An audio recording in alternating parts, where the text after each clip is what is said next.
Lance here at the College of Charleston, your host for Leading Practice 3.0. This morning it's my pleasure to introduce our first speaker, Henrik von Schiele. Let me tell you a little about Henrik. I met him only a year ago, but it feels like we've known each other quite some time now as business partners.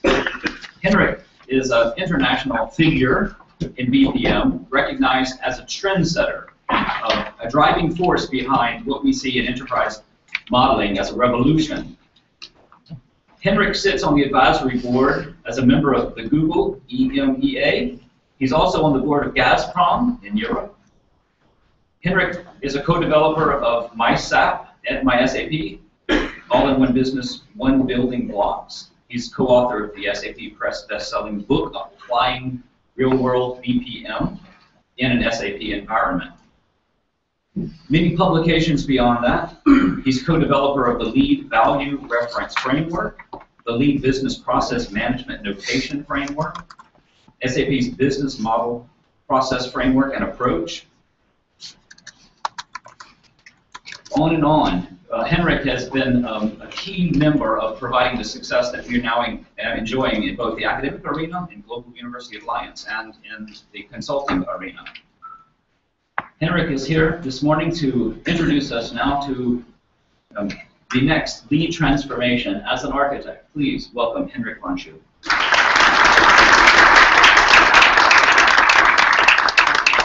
Very kind words. Very kind words of you.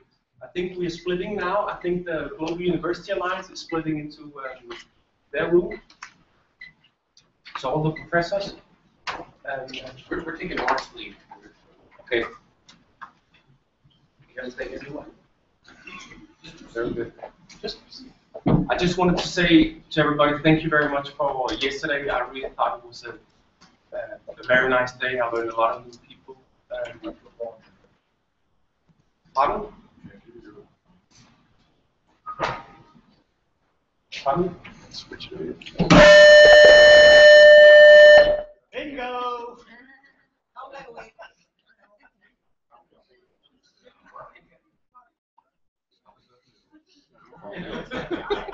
Now we don't. Okay, sorry. Turn one off. I'm really. Now it's better? Yeah. Okay. Oh, much. Yeah. So,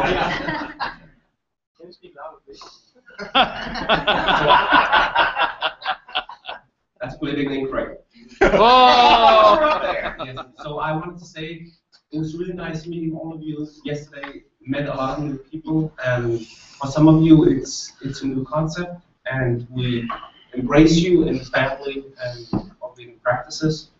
And I hope a lot of the content that you see is useful for you. One of the examples we want to go through today is actually enterprise architecture, innovation, and transformation, which we have been working on for the last 3 to 5 years on our version 2 to version 3, how to simplify. Mark will go through a little bit later on how you can apply different reference content and how you can make them applicable where you are. So the 2 elements that we actually learned yesterday, the reason why we took you through, you saw Michael 1, and you saw Basabak. So the lessons learned from Basabak, that he's a Jedi fighter, using the reference content where he stood within his organization and spreading it internally outside. And Michael Monk, as an executive, taking the decision that he wants to apply reference content and working the way forward on that. So with that, I'm going to start with something called enterprise innovation and transformation, which is one of some of the key challenges. I'm going to take you through a very pragmatic example, but let's maybe start with some 4 myths that are in the market. And let's start with the first one, which is 9 out of 10 strategies are declared success. However, the reality is 70% of corporate strategies initiatives are never successfully implemented due to ability to translate into strategy or to faulty worst practices applied into best practices. Now, this is because there's a lot of how I learned strategy in the school is not how strategy is applied today. So, the rising star, James, how many business models do we have today that we have to model in strategy? 6. 6. Which are they? Service, value, revenue, performance, cost, operating. Are you writing on the wall? Yes, I am. Service, value, Performance, performance, revenue, revenue, cost, cost. and operating.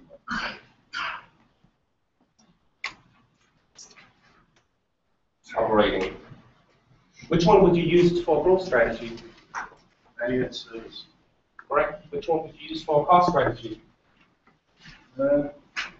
Performance and operating. Yes.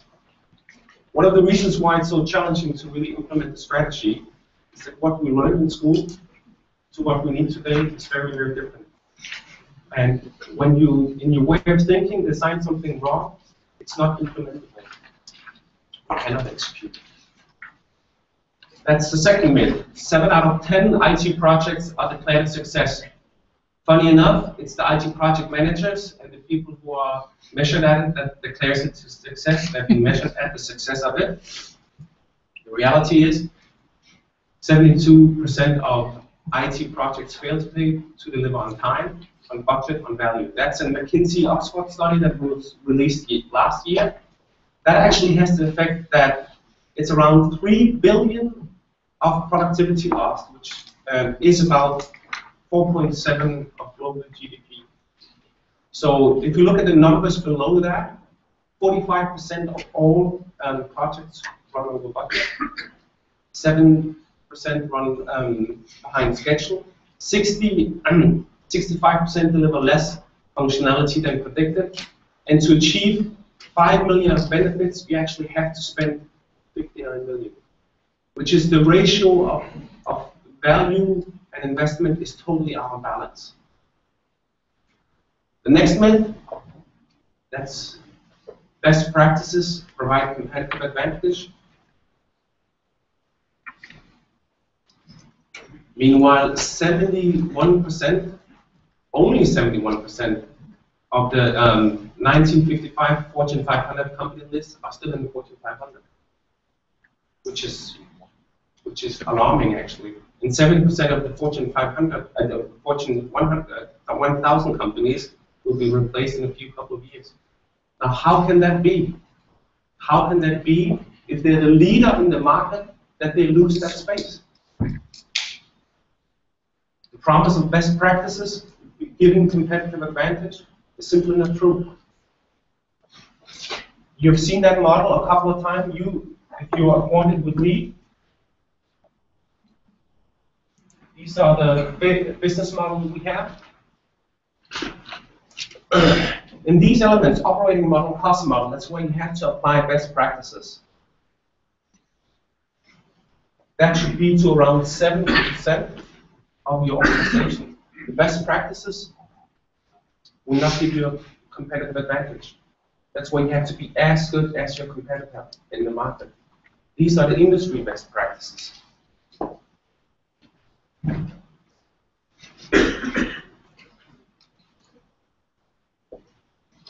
In these elements, you have to be as good as your competitor. That gives you a competitive advantage. Here, you have to be around 25% focus areas within. This is the area where you do your core differentiating. That's the leading practice. However, that's where you spend 5% of the time. In reality, how budgets are spent and the time is spent in companies looks like this. Whereas in reality, it should look more like this.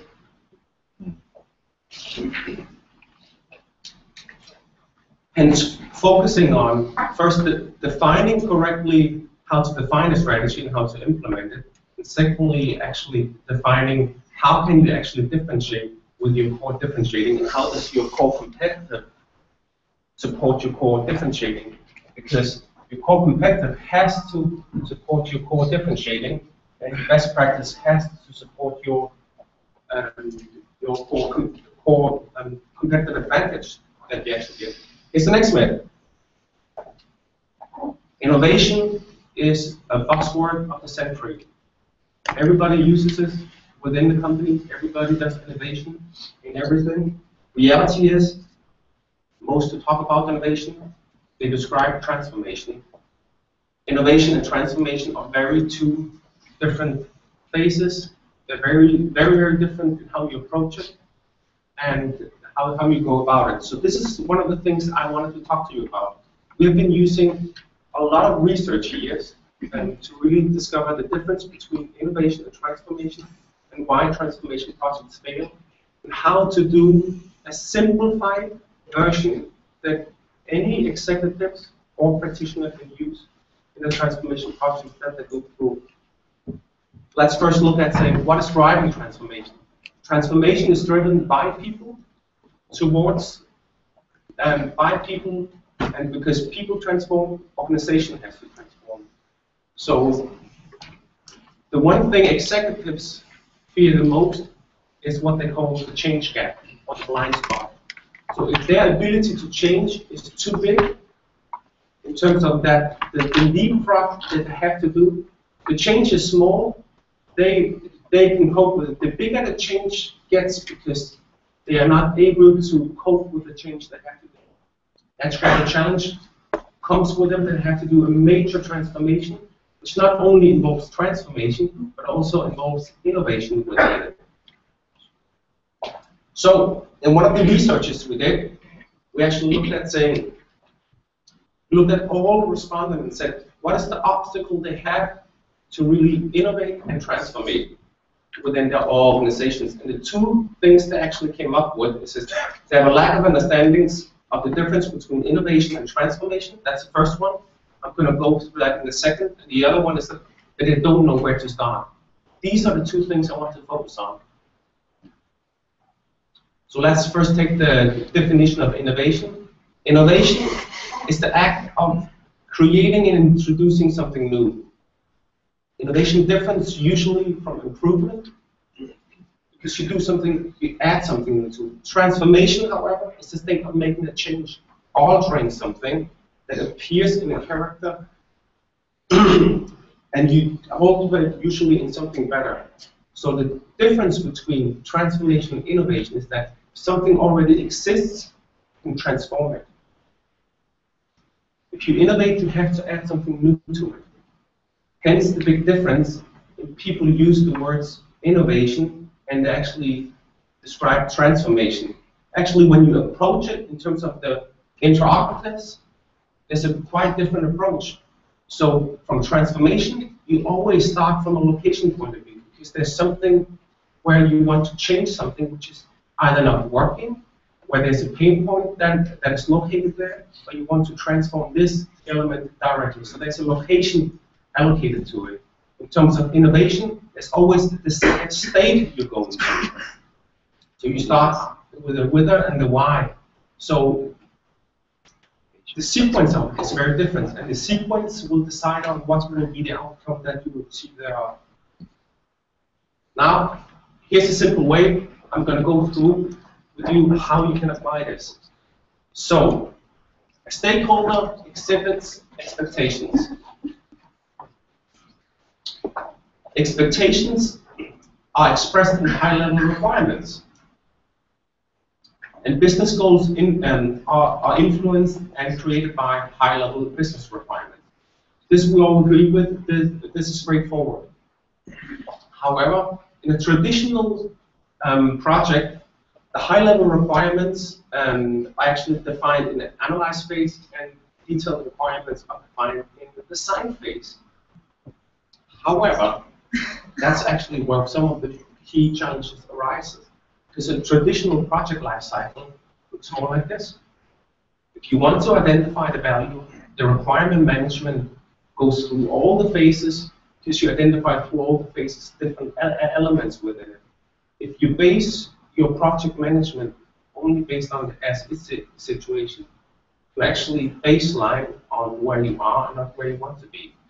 Hence the requirements, you feed the requirements from your current situation and not from the desired state to be. Let's look at the next one. So high-level requirements both relate to and create the business object. Now this is within leading practice. Some of you who have been in leading practice for a couple of years, you already know we have something called the wormholes. We identify the objects that we work with, and hence by identifying the objects how we work with, we know how to interrelate them together. For us, everything works in layers, and since it works in layers, we know how everything is connected with each other. Hence, for us, the most important thing we do at the very beginning, once we identify the high-level requirement, is we actually identify the objects that are related to it. So, the first element up here, that is the situation, described by the drivers and the forces that are pushing it. And within that, there's a certain complication which represents opportunity. Because all these stakeholders are being driven by the same drivers and forces, they have something in common. However, they react quite different to it. Hence, they don't necessarily choose the same way of working, but they have something in common. And they don't necessarily see what they have in common. So the opportunity is actually to identify within them, they could have a common requirement, they could have a common objective that they work with, they could have a common business goal that they work with, they could have common expectations that they can work with. If you can identify in the very beginning what are the common things that they work in common with, you have an opportunity for eliminating duplication and aligning unification to it. So let's take an example. If we analyze, we have analyzed this for a couple of years. So there are common strategic business objectives and initiatives beneath that. That is one of the elements where you can align the stakeholders' expectations that they have. The other thing is once you align it, then you can identify the common goal and the environment that they are within. And that would actually give you the amplification of innovation and transformation that happens within each of the projects because you see the common within them. So there's a pattern of the common things in it. Once you have done that, now this is actually set up so you have the stakeholders on the one side, you have the objectives, you have the initiatives, and then you have the external environment. This can be set up differently depending on the environment that you have. So this is just taken as an example. That's where you identify what is in common. At the next stage, you identify what is the performance and value opportunities that are within there. That's when you actually prioritize based on high, medium, and low. And then you take it to the next step where you define what is the innovation and transformation need. You prioritize with the team on that. What I've just taken you through, most of you who know lead, they actually know the pain and the goal chain. So the pain and the goal chain is where you map the stakeholder, you map on what is common. The stakeholder expresses either value expectations or performance expectations, or he receives performance expectations. And based on the pain and the need, it will go down to transformation, or it will go down to a performance challenge or performance solution. Hence, it goes up and down. Now, once you have identified the object, that's where you decompose it into the next layer. Since we in lead, we work the layer, so we either compose or we decompose. So once we have identified the object that is related to that, at this level it might be a critical success factor, a common business objective, it might be a common requirement or rule. Then we go to the next layer. So what we do in lead, you've heard about, it's not because we talk about science fictions. For us, it's like, it's a little bit like wormholes. Take two papers together. here's the element where they connect together.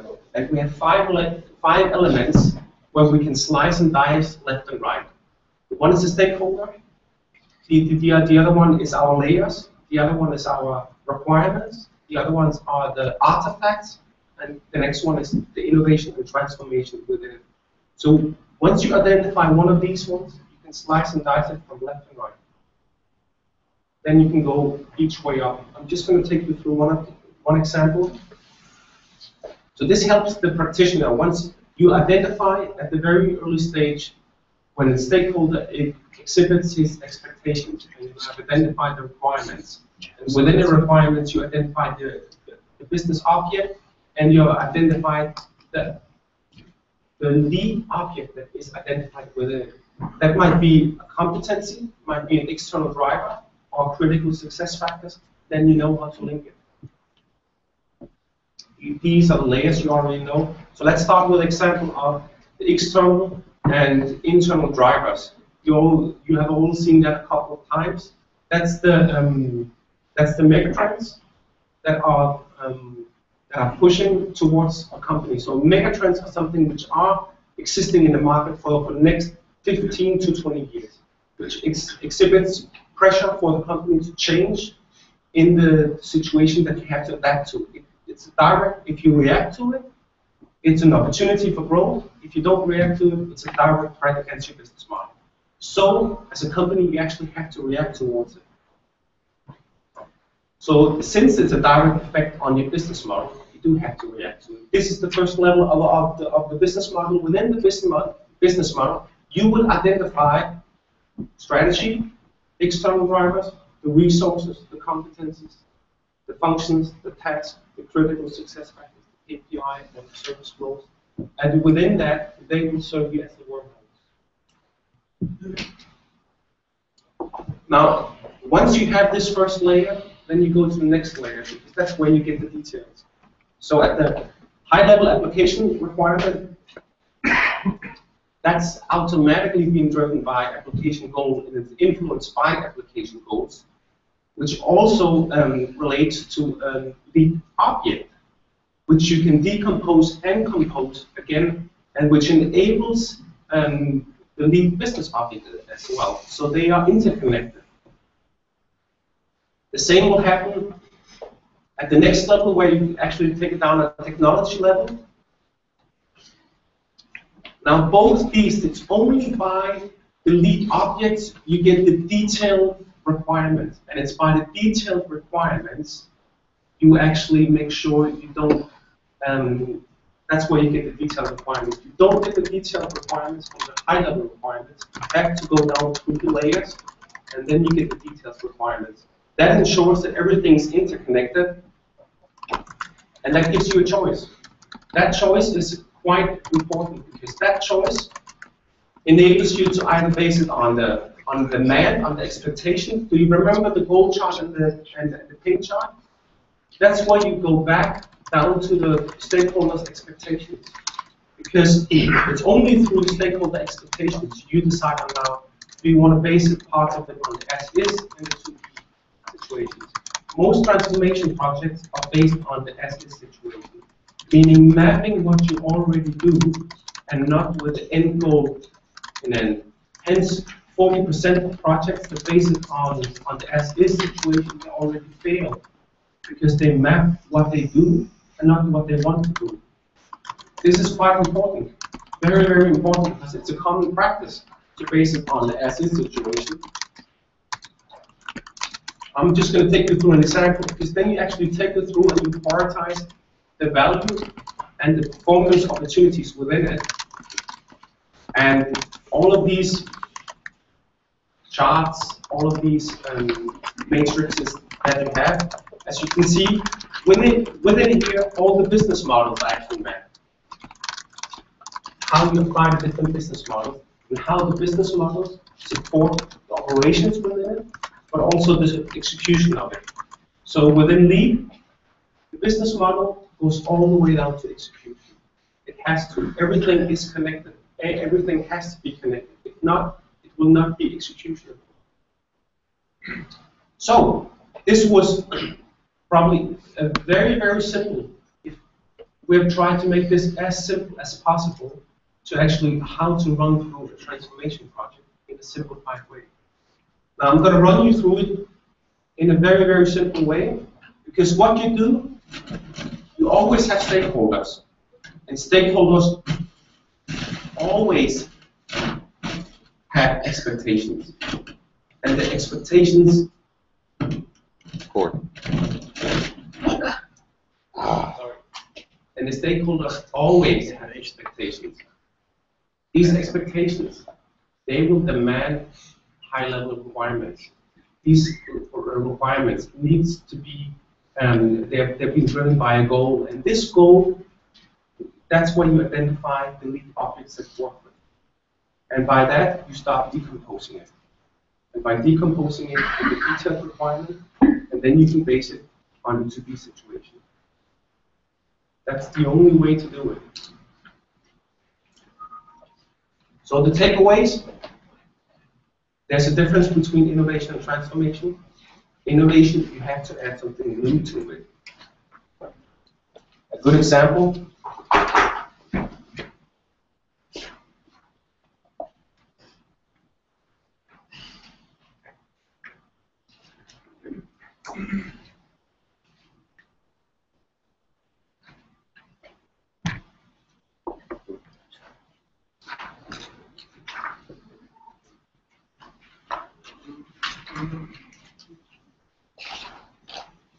a company has capabilities which they can do.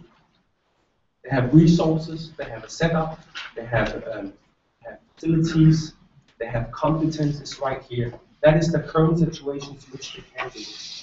This is the external situations which they have to react to. If they go directly from the can-do to the want, so the executive's preferences, the ideas, the desired state, it's a danger zone. Because they go directly from what they can do to what they want to do without looking at what they should do. That's a good chart too. This is hence why so many companies that are leading will not be the market anymore. If you look at this stage,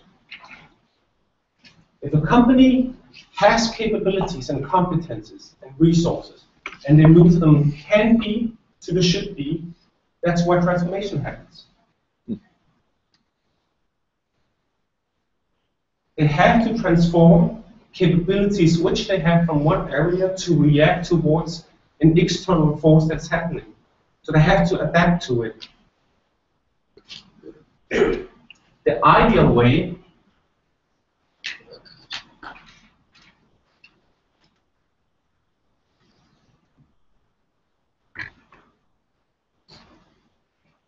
if you move from can be to should be, that's where you get the competitive advantage. You can never get leading practices or core differentiating from moving from can to should. If you move from your can to should, you add your desired state where you want to be. You have capabilities, you adapt to something which you have to adopt to. That might be regulation, that might be new technology, that might be consumer that change their behavior, and you move into the desired state. You have to add new competencies. So you have to add something to what already exists. Hence, innovation. This is where you add your core differentiating.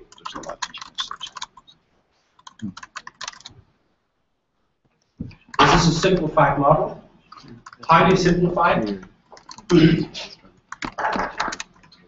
And the next lessons I have is 5 layers that you can use to slice and dice, which is stakeholders, requirements, layers, object, and innovation and transformation. And the last point is that you explain is that blueprints, you should not base your blueprints on the asset situation. That is a no-go, not today anymore. Any questions?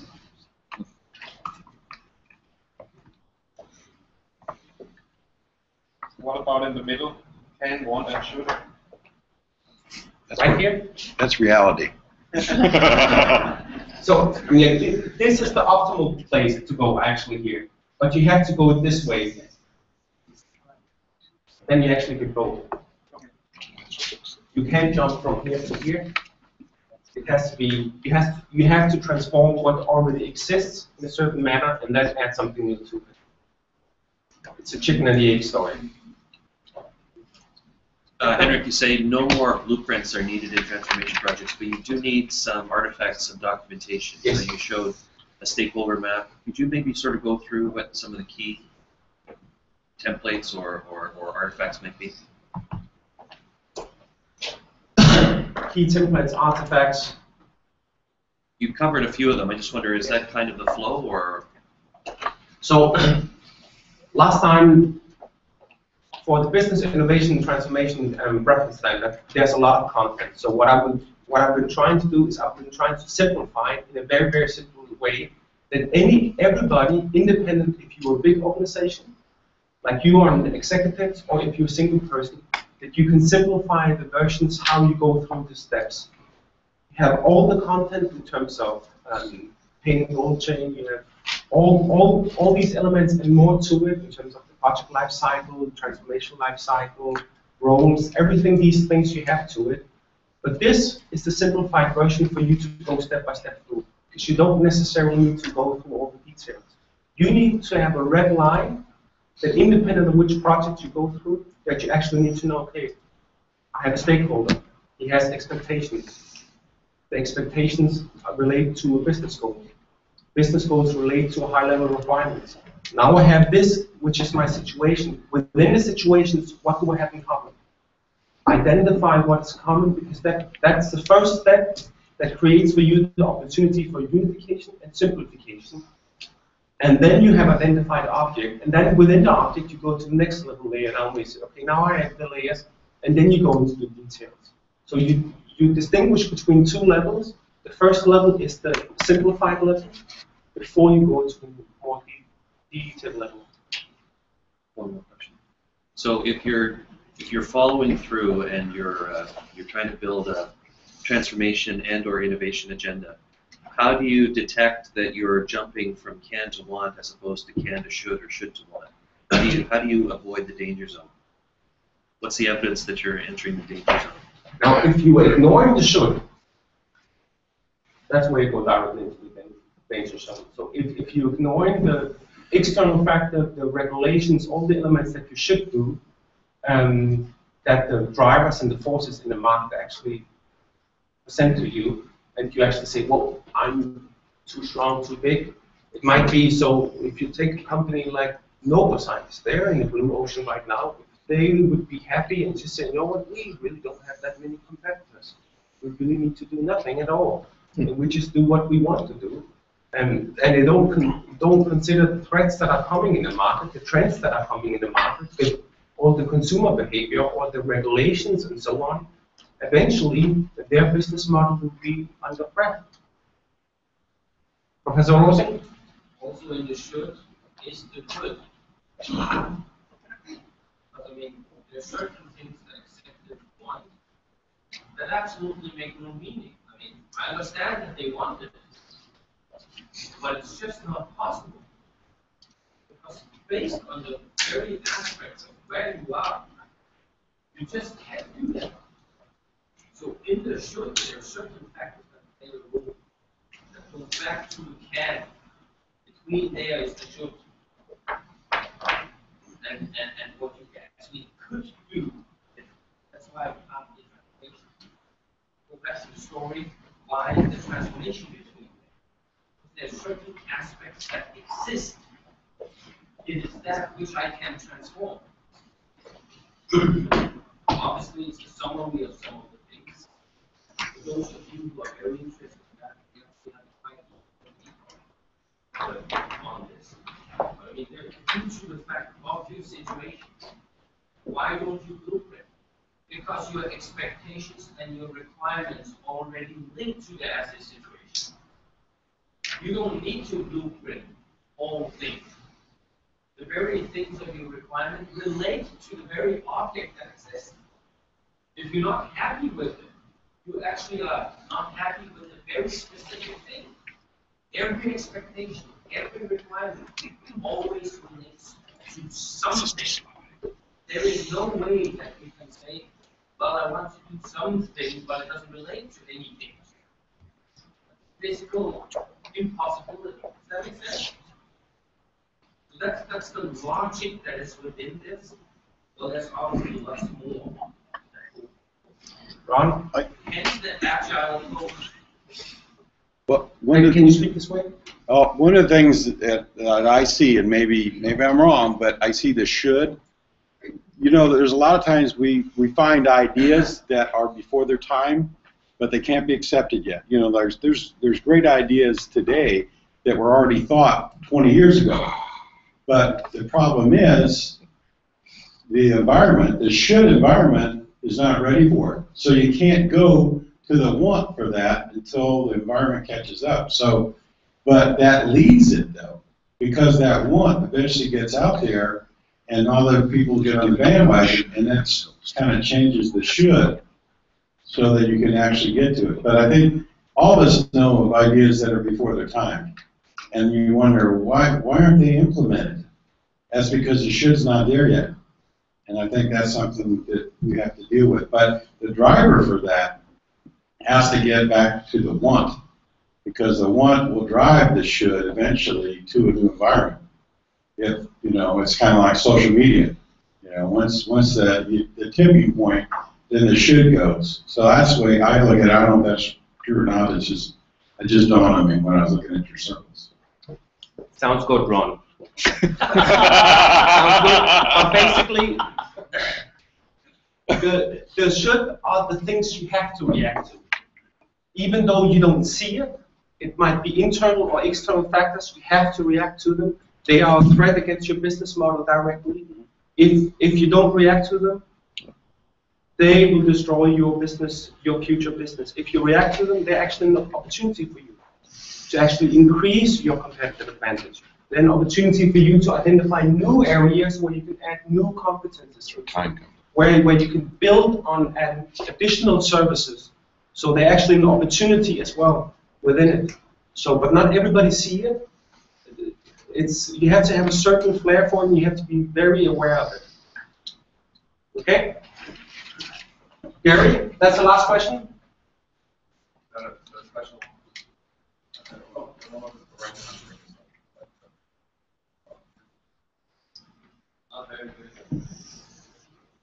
I don't think that microphone's working. See, really what you have is you have wills. And if you execute the wills, then you get competitive advantage by speed. If you're faster in your wills, then you are compliant.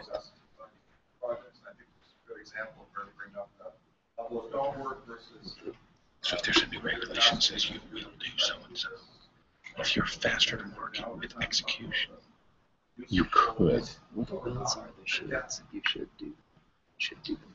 That's right. I'm not sure if I heard the question. I heard he asked what's the usefulness of a fit gap. I think the fit gap perfectly fits between the can and should. I mean, in the can, you collect your requirements, your expectations. You don't start a fit gap unless you have some kind of expectations. Or if you already know something must be wrong. So this is the starting point, somewhere between the can and should. However, if I don't step in a way, then how do I get from the one to the other? Also, the fit gap gives me a lot of work. Simplification. And very little output. It's simplification, but it's 20% misunderstand.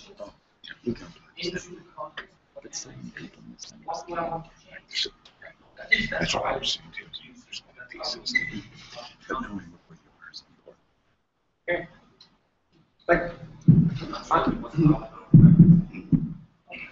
A quick one, Hans. Sanders, but It's very short. It's Use concerning it, Mike. logic. In one is already a possibility inside. Or if you take the circuits, you have two ones implied.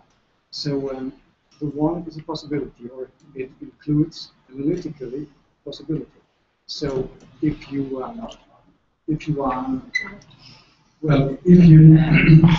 concerning the semantics of one, there is a possibility included, because the one to want something, that means there's a reality where you want to go through, which is still not there.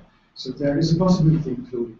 So you have 3 circles, and not only 2 circles, or there are 2 knots included. And concerning logic on this, with logic, we do not have simple statements or proposition, but modalities included. You always have a knot among the possible, and then upon the indicative, or the proposition. The one is the last proposition. You have in any statement you make, you have a possibility included and a proposition included.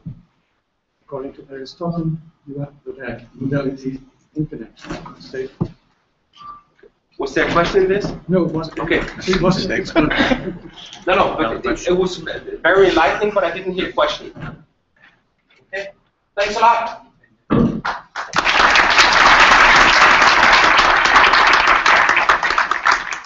So if we can invite the panel members for the panel discussion that we're going to have to come down front.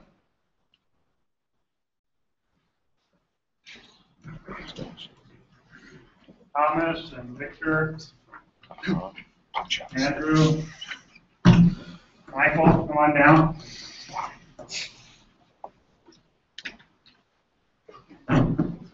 We have the really unique opportunity to have some top executives with extraordinary experiences in business transformation that we'd like to share. And here's how this is going to work. You sit on the tables. And there's a mute button, so if the green light's on, that means it's live. So let me just quickly, I know those of you in the room know most, if not all of these gentlemen. There are people, thousands on live stream to bpm.com that may not know you. So we have a blend of public and private. So from the private sector, we have Michael and Thomas. Now Thomas is, as you learned, those of you who were here yesterday, he is the global head of supply chain management and operations for Novozymes. Okay? And Victor, as you know from yesterday, is the CIO of Saxo Bank. Or excuse me, Michael. Michael is the CEO. Would you like to be? Want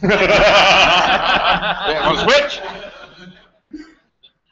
Okay, so that's Michael and Thomas. And then we have Andrew and Victor. And Andrew Mansfield is the technical director of the Space and Naval Warfare Systems Center in Atlanta for the U.S. Wow. Atlantic. Atlantic. Atlantic. Thank you. And then Victor Abel, okay.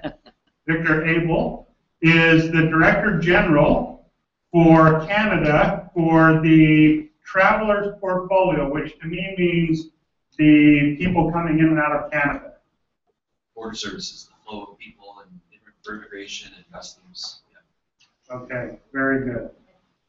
And I'm Justin Tomlinson, and I'm a lead facilitator for value creation.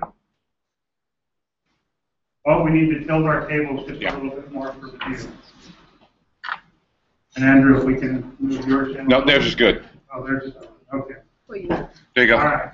Just screwed up.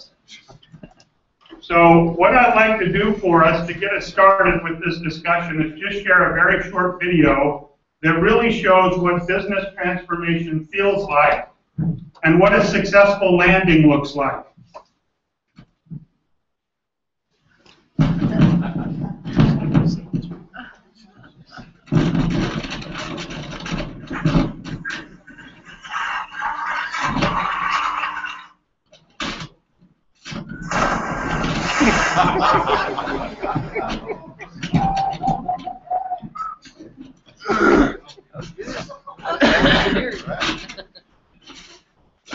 Okay, if we can calm the cord down there. Can I have a copy of this? Yes, you can all have a copy of that. But you probably experienced that there's a lot of this feeling of, whoa. And as we learned from Henrik in his presentation, unfortunately, only about 3 out of 10 land in the water. So the question is, how do we land these things in the water? And that's where we have a great panel who have landed many in the water. So let's start with you, Thomas. Yes. Yes. I know from the short time that I've met you that you've had the opportunity to lead a transformation for Novozymes that not only saved 100 million crowns, but also actually kept your business in Denmark, kept a significant part of it versus needing to offshore it somewhere into China. Precisely. So maybe you could share 2 or 3 tips for how you landed safely. Yes. I think the main thing that I would say is the key here is you saw in this movie to actually focus on the where you're going to land this and set that as a very specific and clear objective to where you want to go. So focus exclusively on where you should be instead of where you can. Thing. If you the case where we were in was actually with our own internal calculations saying that the plants that we have in Denmark are inefficient compared to outsourcing them to other places. So we set ourselves that task to sort of bring them into a situation where they would be able to compete with ourselves or our own calculation. So focusing on the end objective of this and specifying that into a very concrete and compelling story is very, very important, I think. Instead of getting caught in all the things that you can do and especially what you can't do because you are in a given situation now, remove that focus over to where you want to be and then start to use your terminology to decompose backwards from that point on to say, okay, what is it that will enable me to be there? Can we share mics? So mine was too noisy. So notice there the importance of not getting stuck in the as-is, but actually challenging the to-be and keeping the vision and the story in the to-be. Excellent. Okay, let's switch to Andrew. Absolutely, I'm on board with what you're saying there. Let me actually ask a question. When it comes to these sort of enterprise culture sort of strategy things, how many of you have been involved in one way or another in a change of strategy or implementation of product that was sort of an enterprise thing? A lot of you? Most of you? Yeah, a lot of you were. So how many of you felt that if it was one that was not successful, how many of you felt that it was adequately communicated, the goals of what you were trying to accomplish were adequately communicated to everyone, all the stakeholders? Yeah, very few, right? All right, now how many of you felt that the process by which you were going to accomplish those goals was communicated, and that there was good communication between folks who were executing? It's even fewer. And I'm going to guess that I can't obviously see all the people watching, so you're going to raise their hands going, oh yeah. What I'll tell you is those are kind of my 3 things I always thought about. Communication, communication, communication. All right. That is probably the biggest barrier to success that I've seen in everything I've tried to accomplish. That's communication of vision and what you're actually trying to accomplish from your stakeholders and an agreement there. Communication with the people actually doing the execution so everyone knows how you're going to accomplish it, how you're going to measure success. And then finally, communication amongst all those people so you're actually able to have that sort of, hey, we understand the goal, people in leadership understand how you're going to get it done, everyone understands how you're going to measure that kind of success and how you're going to actually accomplish what you're trying to do. Very good, thank you. So another building block, in addition to not getting stuck in the as is, and also focusing on the to-be, making sure we communicate. Let's say in the public world, Victor. Thanks. You know, the reason I asked the question earlier, Henrik, when we were talking about the transformation circles and moving from can to want in government, in public service, your agendas are your strategic agendas often set by politicians, you know, who have and elected officials their desires to go somewhere. They want something. It's not what they should do necessarily, because we might see weaknesses in an organization, but it's what they want to do. And I'm not saying that's wrong. It's the issue of how do you manage the transition. And quite frankly, if that's the business that we're in, I'm kind of terrified. That every time we do something, we're launching off that path, hoping to land in the pool. But it's really about navigating to that want state. One of the things that I'm struggling with right now is having government invest significantly in agenda. They want things by certain dates, right? And the reality is that it's very difficult to achieve those or achieve those things excellently.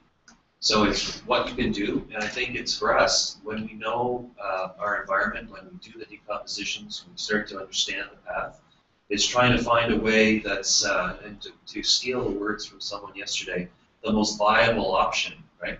Or I said the most viable interim goal. And that's something that you have to make progress, not paralysis by analysis. It's something that I say quite often now, is the perfect is the enemy of the good, and where the better is the enemy of the good enough, right?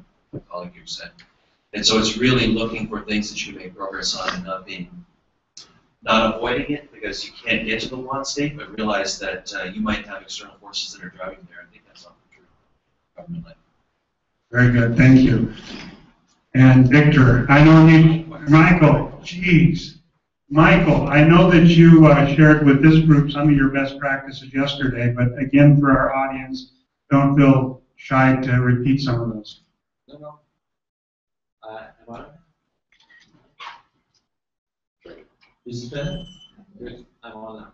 Well, yesterday, yes, I talked a bit about some of the, let's say, communications we had within Saxo Bank when we constantly are faced with this challenge of optimizing our delivery capacity and operation at the same time within a given set of restrictions. One of them might be budget, so no additional budget to do these things and to optimize within. And I think what we found is one of the first things you need to do is you need to agree with yourself. Do we really have it in our stomach? We have this urge to be driving forward for innovation at the level that the outside might expect from us. Are we well connected within the company, to our company DNA, when we think about this? Or is this something we go to a pause over here because this is very much a buzzword these days, as we just talked about this morning? Do we have this capacity within? And if we agree that we have the capacity within, how to establish sufficient framework around this. And again, frameworks are great. I think that the frameworks are great, but they are also very extensive. So we might not be able to implement those frameworks in full to begin with. So with the frameworks, we also need a set of principles that we can work from. These, again, should tie very well into the company DNA, the organization we work with, because otherwise we will not be successful. And then finally, I think it's very, very important that we also agree, do we then really want to go for the being better instead of just focusing on cost? Because we cannot answer that question with a yes, then these steps will never really materialize, and there will be no synchronization within the organization to move forward. So I think that's valid. Thank you. So what I hear from there as well, from the two of you, is really figuring out that want, but not forgetting about the should. And how do you do that? Just to open up on that question before we move on to the next one, any other thoughts that you have just listening to your colleagues about ideas or keys for successfully transforming? Well, I think it's hard for us to say, you ask for the top kind of thing. So I think we all pretty much share a similar sort of view of each other's. So, but the only thing I would add is the reason why I'm here is because when I talk about communication, when we look at across a broad spectrum, like in the Department of Defense and a government public sector, what we lack, at least we lack right now, what I've been talking with my other fellow duty folks, So we lack sort of a standard linguistic framework from which to do the relation of all these vast concepts of what you guys would call business, right? You call something different, and technology and architecture. That's what I find so exciting about the process, is that I really feel like it's going to help us have that framework from which to do that actual grow and evolve that we should all be doing as architects. Very good. One question I may be I loved your case study, Michael, in terms of what you've been doing in Saxo Bank. And yes, I'd love to have a job there.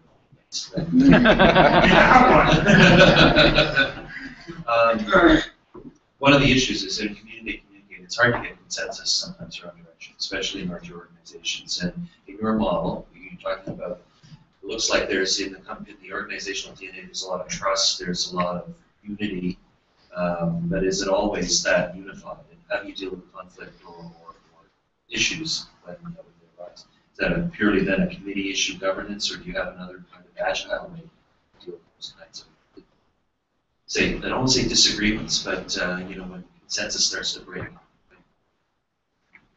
Yeah, I think consensus can break at many levels, right? It can break within your own organization, how to roll out the change, how to roll out the innovation. And I think we dealt with that in reassuring. I talked a little bit about this yesterday, that we really wanted to ensure that we had the one IT concept, that we were working together within this organization, that we were on.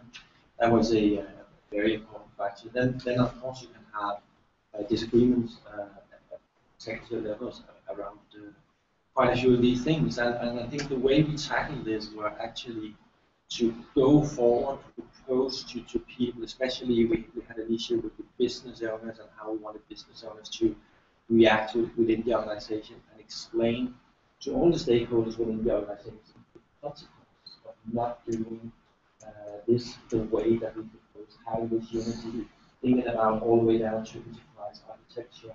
What does it mean if we allow people to go ahead and invest in any diverse technology that they might want, and then really pin that out to people, the consequences of it. And that works out very, very well. It also means that the enterprise architecture in the organization have a pretty big role. There's a lot of trust in what is being thought about and what is being planned in the area.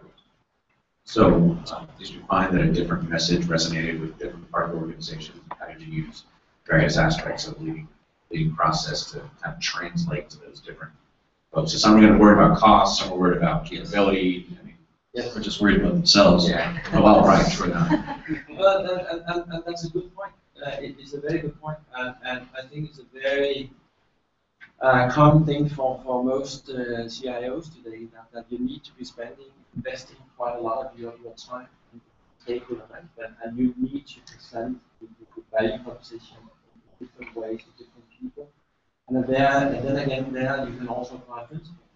We have very strong principle in the organization, or we have very strong principle. And that is, we do not have any IT. And people were just confused by that to begin with. But we managed to pinpoint business stakeholders and even our new data center. Some people would need that to run their business, and engaging with everyone in the organization that way generates a common sense of why we need to do certain architecture. I'd say you had a harder job than we do, because in a lot of cases, our hammer is law, or our government saying you will do. So if there are any roadblocks, it's really easy to go, well, you want to go to jail? That's fine. I'm doing this because of this. So I'm very interested, but we need those type of tactics to work some of the bigger picture issues, because they are interpretation. It just occurs to me that this CIO panel, and one of the things, as you were saying, Michael, it occurred to me that IT projects aren't IT projects; they're IT-enabled business projects. That's the thing. And, very much. And it occurs to me that a big part of the danger zone, as more and more of the business moves more and more onto a sort of a technology platform, There's the web portal and everything. Commodity is what you're referring to. Well, yeah, let's just say that something that used to be a flesh and blood business is now a portal business. They want the IT organization to run it. And the problem is it's a business thing to be run by the business, to be enabled by the IT. That's true. So they think this is, well, of course you're going to run it because it's IT now. As well, actually the business needs to own and use that IT, run it, manage it, operate it as if it was a flesh and blood organization. What you're saying is that the IT is it's treated as the end. And I've seen all kinds of things that are just vested with the IT organization to operate it. That's not where it should be, once it's built. And that's correct, because what I was talking about was the first phase. We have no IT habits, but the other thing is, of course, that this is handed over to sort of maintenance within the IT organization. Still need to think about it. You need to think about that this does not disappear in a budget somewhere. That is not a project budget anymore, but also you have a maintenance budget of I don't know what, and no one remembers what they asked for. So you guys have a name for that? We call that in our world capability-based engineering, because it's focused on the capability, not the technology or whatever. Yeah, I would say I don't actually have a good name for this.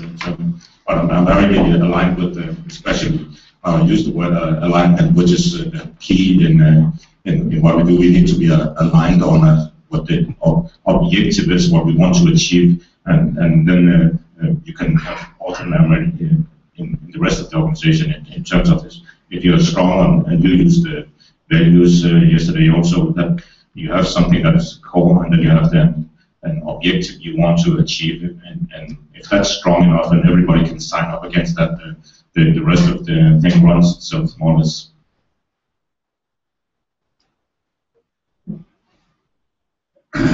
The thing that stands out for me as I listen is the importance of the way of thinking. And this really struck me last night as we were having a short briefing about what you were talking about was business transformation, not IT transformation. So that way of thinking, and I heard here, really resonate with this idea that we've got to think more broadly. We need to think bigger. We need to recognize that it's a business transformation, not just an IT transformation. Anything else on that one, or should we transition to the next question? I think the batteries on this one might be going dead.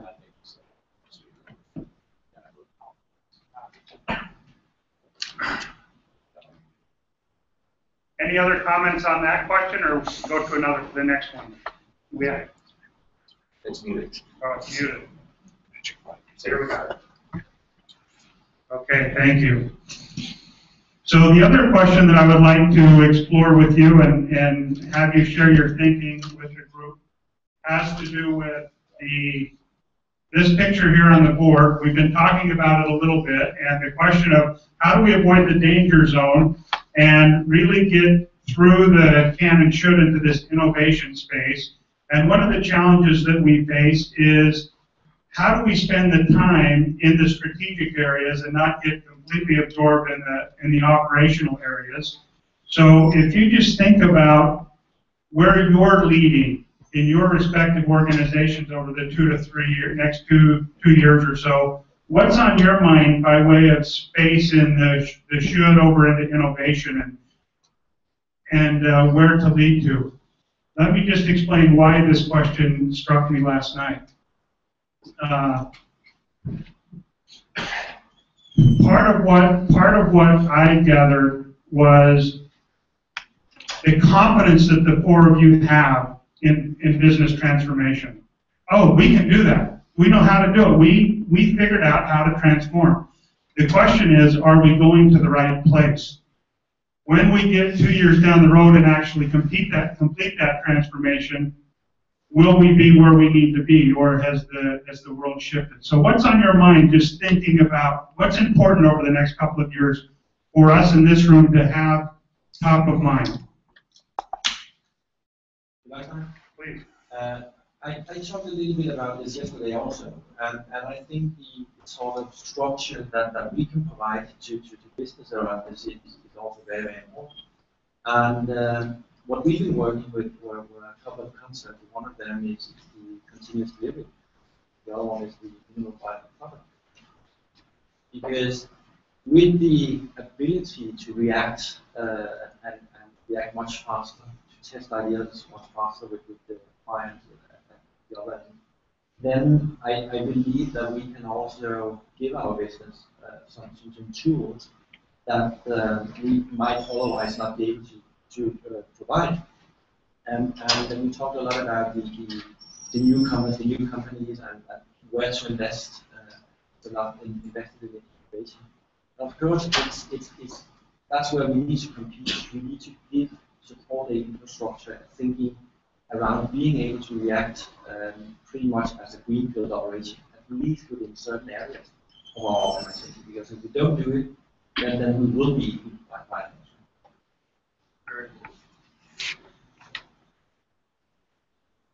Yeah, I was thinking about that water slide that you shared, and it occurs to me that I'm not going to land in a pool. I'm going to land at the top of another water slide. So it's really talk about 2 or 3 years out.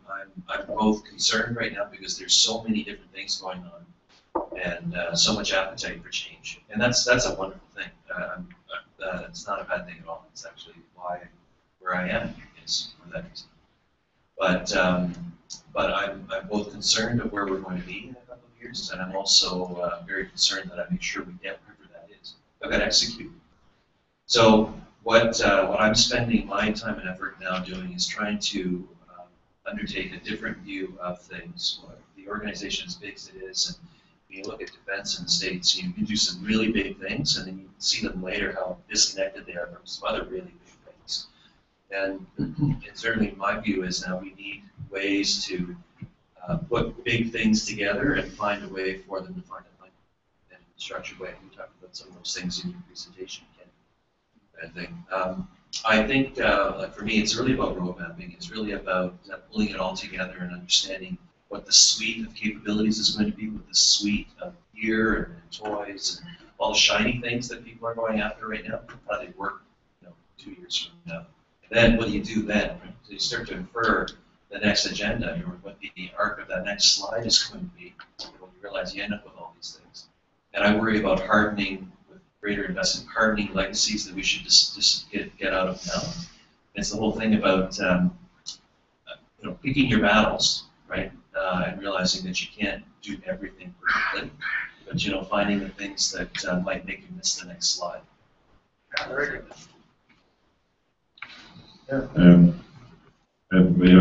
would say alignment with what Michael says is the complexity and speed of how fast things are changing is one of the big challenges that we are facing. This being able to actually execute out in first line based on knowing what is right without everything explodes inside the organization, because everybody wants to please everybody in the customer area, but the organization is simply not geared to handle that, and getting somewhere around that is, I think, is the key thing for most businesses.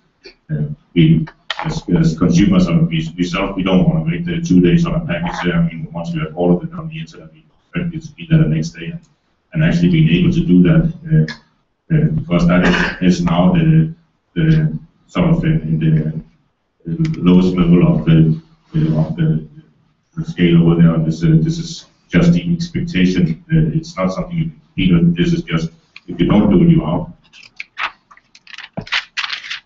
It's hard to follow. Right, this is turned up a little bit. So it's hard to follow. I absolutely concur with pretty much what you all said, but in our case, it is all about how we connect the bigger picture, how we provide those capabilities, and recognizing, I guess the way I would summarize what you do and how it relates to me is, when I look at can, want, and should, it really needs to focus on the should, right? And who is responsible for defining the should in our case? Because the can, over time, that changes, right? As the technologies change rapidly, the art of the possible changes. And as the art of the possible changes, and the people who are going to consume the capability you're providing, they go, hey, actually, I'd rather do that. Well, actually, I'd rather do that. So what they want is constantly shifting. So we have to define, in my mind, how we decide the should. And unfortunately, in budgets, in our case, that are shrinking quite dramatically, there's another piece to that, which really, there's another piece to that, the way I see it, that really goes to what you just said. There's a can, there's a want, but then there's, is there a need? That's the other variable, because just because we can doesn't mean we need to. It's good enough, or we should, because what we have is sufficient to keep, you know, now we're back into our best practices, or back into a leading industry practice, and we don't need to go to that other level for our core services. And managing the art of the possible in that environment is important, because we do need to continue to do things better. And because oftentimes we don't recognize that we needed something that we could have done until after something happens. And when something happens in our world that should have happened, usually there are congressional committees to figure out why we weren't doing it to begin with. Right? So that's the sort of thing that we have to actually manage. Right. So part of what makes the whole story challenging is that it is a moving target. So while we have to keep our eye out there and keep moving towards that, it's not like we can say, oh, we created the plan 2 years ago or last year even, and now we're just executing. We have to stay on top of, is the horizon still the same? Or has the target moved? So we have time to take 2 or 3 questions, and then I have one final question that I'd like to do a quick round on. So 2 or 3 questions.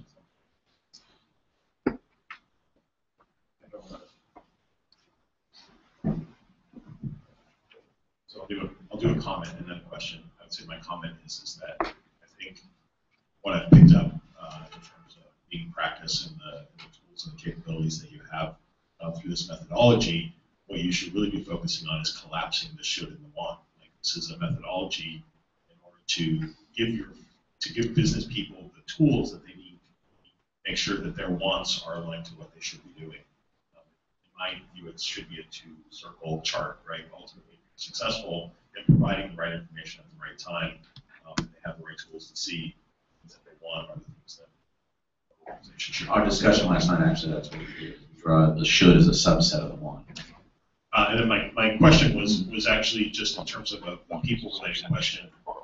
You know, architecture groups traditionally in large companies are made up of people that have been there for 20, 30 years and have made all the mistakes, and therefore they know what not to do. And I'm just kind of curious in your organizations, how are you incorporating kind of newer talent? Because that stifles innovation. Itself in driving that and making sure that it's a combination of kind of these new skills that are emerging, as well as kind of nobody can learn, which made it ineffective. You don't think about ideas without something. We have to constantly changing and upgrading the systems, right? Because I mean, I worked for a guy who was like this as fast as a movie, but you couldn't learn what you had, so you never caught up. So you couldn't make use of what the new stuff was. So then the need is, if you can't master what you haven't had, no, that's it. So this is not a place where we can inject new younger people with new ideas, because you need to have a certain experience to be able to get the, let's say, credit with the business when you have the discussion. But you can inject talent and new ideas elsewhere in the organization, and do that by challenging the way you work in certain areas. I mentioned that a little bit yesterday also around how we did our continuous delivery. Right? We went down, we found some people who had experience from Greenfield organizations doing that, got them in, got a real challenge for our established architects around it. And they were challenged by another group of people. And over time, the established architects took over the continuous delivery thinking and were in the end instrumental in reassuring that everyone in the organization trusted that we could go there for even the existing software stack and infrastructure stack. Because without them standing in front of our senior developers, no one would have trusted that. So that's the way we do it. So, in addition to being the technical director, I'm what's called a 5.0 or engineering competency lead for Statewide Atlantic, which means I'm responsible actually for all the people, processes, and tools in their development. There's a way that we're doing it today, but I'd rather talk about the way that we're currently moving out on a culture change on the move to. Some of it is part of what we're doing today, so some of the folks in the audience from our organization will recognize it. First of all, you can grow those people, and you can grow them with deliberation. The way in which you need to do it, at least from our perspective, the way we're aligned or organized, we have competencies, what are called competencies, which correspond to organizational structures where expertise is grown in certain areas. We have one we're creating called mission architecture, whose goal is to be the enterprise architects that look at all the systems we provide for all of our different customers, both for the DoD and some of the other folks we work with. And we develop what are called competency development models, where those experts, the people that have been doing this for years, learn their mistakes, are helping saying, so how did I grow? What did I need to learn? And people come from the other competencies, the other technical competencies, whether it be computer, software engineers, network design, industrial engineers or integrators, things of that nature. They can see and say, hey, I'm interested in doing this. And they can grow through the organization, become those enterprise architects. And in addition to how we also have a mentorship program that's somewhat unofficial, but we're working to move a more official thing, where people will be able to work with those folks and learn in that fashion what they need to know, all within the context of execution of capability, or creating capability. So you can grow them deliberately, but you need to really take some time to think about, get your people with wisdom to say, so how do I grow these folks and help and engage them in doing that? Okay, we'll take one more question. We got the perfect panel up there for this. What I'd like to know is your views both from the industry side and from the government side. How can the government work better with industry to learn mistakes and best practices? And also, how can government work better with other governments to learn the same thing? So I'm going to take that one first. Because it's why I'm here. It comes down, remember I talked about communication, and a standard linguistic framework. You need to talk the same language to industry that they are talking amongst all the others, right? We have a habit in government to invent our own language and invent our own way of doing things because we think we're a unique snowflake. And then we apply that to things that are grossly inappropriate when this thing's going on. So, example, ERP, and enterprise resource planning. We have an ERP capability, and the way we went about building it was the same way we've been building systems for years. Right? Never mind the fact that it's a commercial product that we should have just accepted and tried to adapt our processes to. Never mind that there's a whole, in fact, framework from which to look at a commercial off-the-shelf product. We went ahead and, I think they even have DODAF views of an ERP product, really why? And they went ahead and used an acquisition process, which, quite frankly, was designed for buying tanks, ships. And so we went ahead and all this, and it was in the news. The Air Force project was in the news. To fix that sort of thing, we need in government to be more accepting and more of industry language and industry speed, and how they refer to things, how they do things, and we need to talk to them from their perspective, and they need to learn a little bit more about us. There used to be more of that overlap there. That's what we need to do. And that's why I'm here, actually. So we have one more minute if anyone else wants to comment.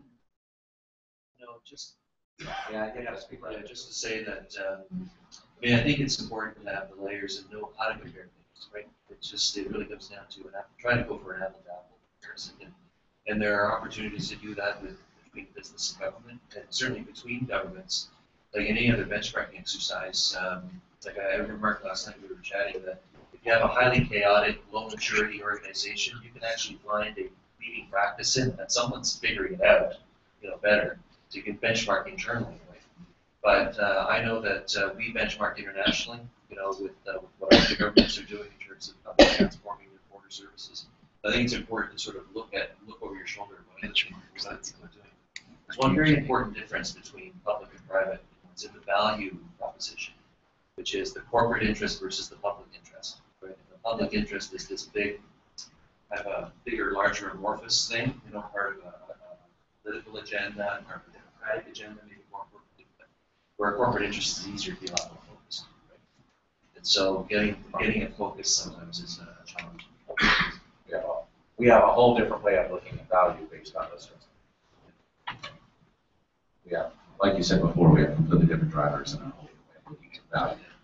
In our cases, we don't have the same tolerances that industry might have in certain, especially in business systems. We're working with the Department of Defense is working with systems that have much higher requirements for performance. So thank you. That's not good for I would like to, we just have about 90 seconds left, so the next question is going to be like a one-sentence, maybe two-sentence answer. My reflection on being here, having known Professor Rosing and Henrik for several years and knowing now that most of you have been working with them for a couple of years, what's been amazing to me is to see what's coming to pass with their vision behind this thing. And I know that they're Danish, so they don't like to be acknowledged or they don't like thank yous. And it's really impressive to me what they with the Global Alliance are driving. And I happen to know that they work day and night with passion, just killing this stuff and banging it out. So in way of saying thank you, one sentence, two sentence, what do you value about what's happening here? I know Andrew's mentioned a few things already, but just a quick round. What's your takeaway? What do you value in what's being built? Because I see it's going to change the world. Well, what I value is back to the structure and frameworks around this. Some of the thinking that we did, we thought we were pretty much alone in thinking that way and executing the way and framework. Ability to express this in different ways, present this in different ways, all to our stakeholders. Very important. I guess derived from the fact that you know, the leading practices identified how everything connects to everything is the diversity of the room, right? The international and the industry sector diversity we have here. And I think that's actually a tremendous opportunity for innovation to see things that you actually don't really get a chance to interact with. You know, hear a voice that you wouldn't normally hear because they're completely different network in a completely different space. The fact that this allows us to pull it all together, I think that becomes quite exciting. Always hard to follow you guys. Just going to say that up front. One sentence. That would work that way. But I guess I'll put it as succinctly and succinctly and well as can. Finally, something I can use. Yes, and I will totally agree with the rest of the panelists about the things you have a sort of a tool or framework that is capable of embracing all the disciplines and all the challenges instead of having all kinds of various things that theories that doesn't fit together.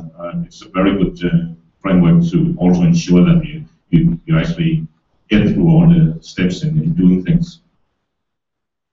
Thank you. So just to wrap up, before we applause, to let the people know that are on bpm.com, those of you in the room, there are case studies on leadingpractice.com of most of the stories we've been referring to. And if you want to continue to follow the conference live, you can get it on Twitter at #leadingpractice. So thank you all very much.